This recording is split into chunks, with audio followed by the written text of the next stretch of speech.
বন্ধুরা, আমাদের দৈনন্দিন জীবনের অনেক গুরুত্বপূর্ণ আবিষ্কার আসলে কাকতালীয়ভাবে বা ভুল করে আবিষ্কৃত হয়েছে। এমন অনেক যুগান্তকারী আবিষ্কার রয়েছে যা না থাকলে আমাদের জীবন আজকের মতো সহজ হতো না। আজ আমরা আপনাদের এমন কিছু আকর্ষণীয় এবং চমকপ্রদ আবিষ্কারের গল্প শোনাবো যেগুলো আসলে বিজ্ঞানীদের পরিকল্পিত গবেষণার ফল নয়, বরং ভুলের মধ্যেই লুকিয়ে ছিল অসাধারণ উদ্ভাবনের সম্ভাবনা। কিভাবে এক্স রে দুর্ঘটনাক্রমে আবিষ্কৃত হয়েছিল, কিভাবে একটি সাধারণ রাডার গবেষণা মাইক্রোওয়েভ ওভেনের জন্ম দিয়েছিল, কিভাবে ভেলক্রো তৈরি হলো এক সাধারণ পর্যবেক্ষণের মাধ্যমে, এসব চমকপ্রদ গল্পগুলো আজকের ভিডিওতে আপনাদের সামনে তুলে ধরবো। তাই ভিডিওটি শেষ পর্যন্ত দেখুন, কারণ কিছু তথ্য আপনাদেরকে সত্যি অবাক করে দিতে পারে। তো চলুন কথা না বাড়িয়ে শুরু করা যাক। বন্ধুরা, আগে যদি কোনো ব্যক্তির হাড় ভেঙে যেত তাহলে ওই অংশটি কাটার পর বোঝা যেত ভাঙা হাড়ের অবস্থাটা কি। এখন কিন্তু এক্স রে করলেই সহজে বোঝা যায় কোন হাড় ভাঙছে বা ক্ষতির অবস্থা কতটুকু। তো যাই হোক, এই এক্স রে আবিষ্কারের ইতিহাসটা কিন্তু অনেক ইন্টারেস্টিং। সবচেয়ে মজার ব্যাপার হলো এই এক্স রে আবিষ্কার কিন্তু পরিকল্পনা করে হয়নি, বরং অন্য একটা কিছু নিয়ে গবেষণা করতে গিয়ে ভুলবশত আবিষ্কার হয় এই এক্স রে। 1895 সালের দিকে পৃথিবীর বেশিরভাগ বিজ্ঞানীরাই যুগান্তকারী সব আবিষ্কারের নেশায় দিনের পর দিন পরিশ্রম করে যাচ্ছিলেন। সে সময় ক্যাথোড বানানোর জন্য পরীক্ষা নিরীক্ষা করছিলেন জার্মানের পদার্থবিদ উইলহেলম কনরাড রন্টজেন। এই পরীক্ষা নিরীক্ষা চলাকালীন সময়ে তিনি হঠাৎ লক্ষ্য করেন তার পাশে থাকা বেরিয়া প্লাটিনাম সানাইড প্লেটের উপর একটা আলো এসে পড়েছে। সেই ক্যাথোড যন্ত্রটি তিনি পরীক্ষা করছিলেন, সেটি তিনি কার্ডবোর্ড দিয়ে ঢেকে রেখেছিলেন, আর এই আলো কোথা থেকে আসছে সেটা তিনি বুঝতে পারছিলেন না। তখন তিনি এই আলোর উৎস খোঁজার জন্য নিজের হাত সেই আলোর উপর রাখলেন, আর তিনি অবাক হয়ে লক্ষ্য করলেন যে তার হাতের মাংসপেশি ছাড়া কঙ্কালের ছবি ফুটে উঠেছে ওই প্লেটের উপরে। এরপর তিনি বুঝতে পারেন যে তিনি নিজের অজান্তেই এক যুগান্তকারী আবিষ্কার করেছেন যা মানুষের চামড়া ও মাংসপেশি ভেদ করে ভিতরে পৌঁছাতে পারে, কিন্তু হাড় ভেদ করে পৌঁছাতে পারে না। এই আবিষ্কারের মাহাত্ম্য কতটুকু তা আমরা একবার হসপিটালের অর্থোপেডিক ডিপার্টমেন্টে ঘুরে আসলেই বুঝতে পারি, তাই না? ভুলক্রমে হয়ে যাওয়া আরেকটা আবিষ্কার নিয়ে কথা বলি। সময়টা ছিল 1945 সাল। পেরসি স্পেন্সার নামের একজন প্রফেসর ল্যাবে এক নতুন ধরনের রাডার তৈরির জন্য গবেষণা করছিলেন। তো এই পরীক্ষার জন্য তিনি অনেক মেশিন তৈরি করেছিলেন যেগুলো তাকে রিসার্চের কাজে সহযোগিতা করত, এবং রিসার্চ করার সময় তিনি লক্ষ্য করেন তার তৈরি রাডার যন্ত্রের জন্য পকেটে রাখা চকলেট গলতে শুরু করেছে। এই কাহিনী কিভাবে হইল এটা ভেবে তিনি অবাক হয়ে যান।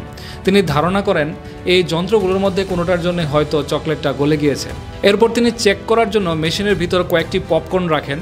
কিছুক্ষণ পরে তিনি দেখতে পান যে পপকর্নগুলো ফুটছে, আর তিনি বুঝতে পারেন তার নিজের অজান্তেই এই গবেষণা নতুন একটা আবিষ্কারের রূপ নিয়েছে। এরপর তিনি এই যন্ত্র নিয়ে আরও গবেষণা চালান, এবং যার পরিমার্জিত সফল ভার্সন হিসেবে আমরা পাই এই মাইক্রোওয়েভ ওভেন।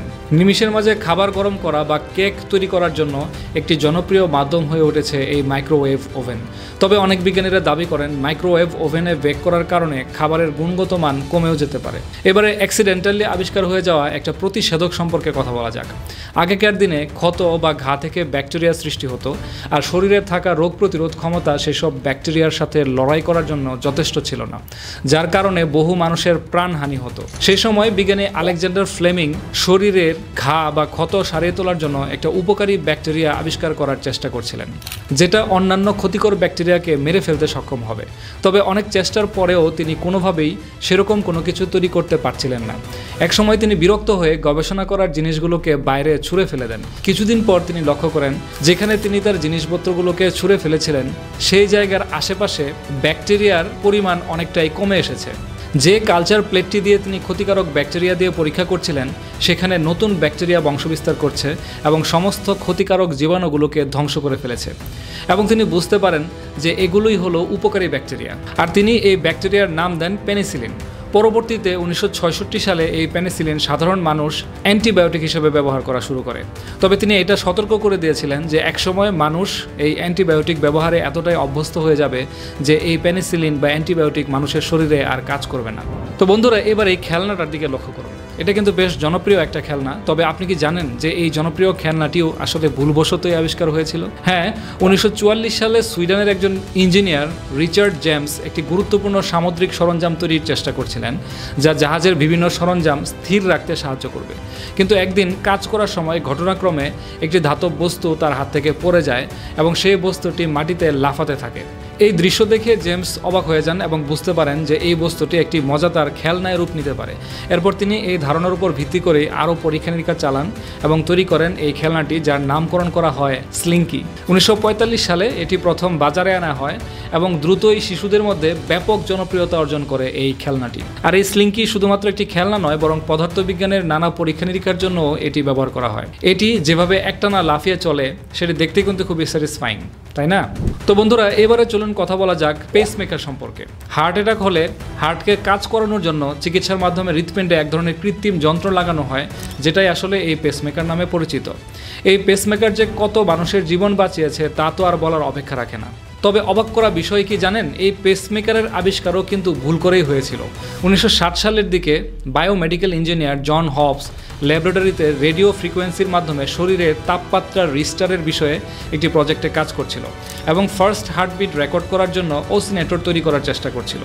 এই বিষয়ে পরীক্ষা করে তিনি বুঝতে পারেন যে শরীরের অতিরিক্ত ঠান্ডার কারণে যদি আমাদের হার্টবিট বন্ধ হয়ে যায়, তাহলে কৃত্রিম উত্তেজনা তৈরি করলে হার্টবিট আবারও কাজ করতে শুরু করতে পারে। এই কনসেপ্ট থেকেই তিনি পরবর্তীতে এই বিষয়ে আরও গবেষণা করেন এবং পেসমেকার আবিষ্কারে সফল হন। তো বন্ধুরা, আপনারা কি টেফলন সম্পর্কে শুনেছেন? টেফলন মূলত এক ধরনের প্লাস্টিক। এর রাসায়নিক নাম হচ্ছে পলিটেট্রাফ্লুরোইথিলিন। এটি মূলত এক ধরনের পলিমার যা ফ্লুরোইথেনকে পলিমারাইজেশনের মাধ্যমে পাওয়া যায়। অনেক কঠিন কথাবার্তা, তবে সহজ করে বললে আমাদের রান্নাঘরের ননস্টিক ফ্রাই প্যান থেকে শুরু করে মহাকাশযান পর্যন্ত সব জায়গায়ই এই টেফলনের ব্যবহার রয়েছে, যা আমাদের জীবনকে অনেক সহজ করে তুলেছে। কিন্তু আপনি কি জানেন যে এই টেফলনও আসলে ভুলবশতই আবিষ্কার হয়েছিল? 1938 সালে ডুপ্লন্ট কোম্পানির বিজ্ঞানী রয় প্লাঙ্কেট একটি নতুন ধরনের ফ্রিজের গ্যাস আবিষ্কার করার চেষ্টা করছিলেন। গবেষণার অংশ হিসেবে তিনি কিছু রাসায়নিক নমুনা একটা টাইট কন্টেইনারে সংরক্ষণ করেছিলেন। কিন্তু কিছুদিন পর যখন তিনি সেটি পরীক্ষা করতে গেলেন, তখন তিনি অবাক হয়ে দেখলেন গ্যাসটি উধাও। তবে তার পরিবর্তে কন্টেইনারের ভিতরে তৈরি হয়েছে একটি সাদা মোমের মতো পদার্থ, যা তাপ ও রাসায়নিকের বিরুদ্ধে অসম্ভব শক্ত প্রতিরোধ গড়ে তুলেছে। এভাবেই জন্ম হয় টেফলনের। পরে এটি ননস্টিক, কুকওয়্যার, মহাকাশযান, সামরিক সরঞ্জাম, ইলেকট্রনিক্স, এমনকি চিকিৎসা ক্ষেত্রেও ব্যবহার শুরু হয়। আজকের দিনে টেফলন ছাড়া আধুনিক রান্নাঘর প্রায় অসম্ভব। এবারে এই সাউন্ডটা শুনুন, কি পরিচিত লাগছে না? ব্যাগ খুলতে গেলে, জুতো খুলতে গেলে বিভিন্ন সরঞ্জামে এই সাউন্ডটা আমরা প্রতিনিয়তই শুনতে পাই এবং আমাদের অনেকের কাছে সাউন্ডটা বেশ স্যাটিসফাইংও লাগে। এটা এক ধরনের টেপ, যেটাকে ভেলক্রো টেপ নামেও ডাকা হয়। এটা আবিষ্কারের ঘটনাটাও বেশ ইন্টারেস্টিং। 1948 সালের দিকের ঘটনা।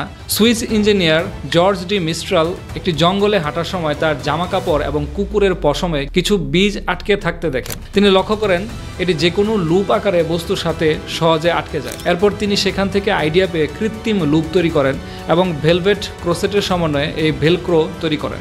জর্জ ডি মিস্ট্রালের এই আবিষ্কারটি শুধুমাত্র একটি নতুন ক্লোজিং সিস্টেম হিসেবে নয়, বরং এর ব্যবহার বিভিন্ন ক্ষেত্রে অলমোস্ট বিপ্লব ঘটায়। ডি মিস্ট্রাল এই ধারণাটি পেটেন্ট করে ফেলেন এবং 1955 সালে ভেলক্রো ব্যান্ডের নামকরণ করেন।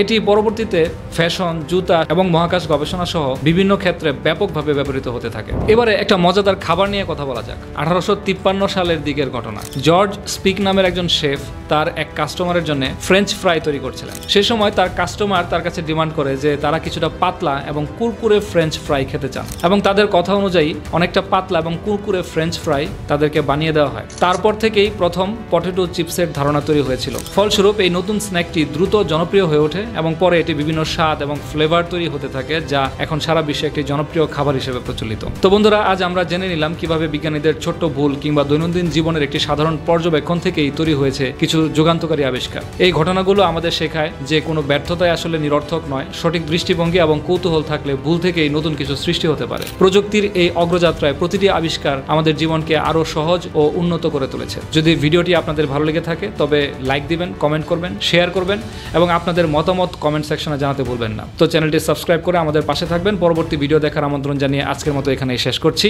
আসসালামু আলাইকুম।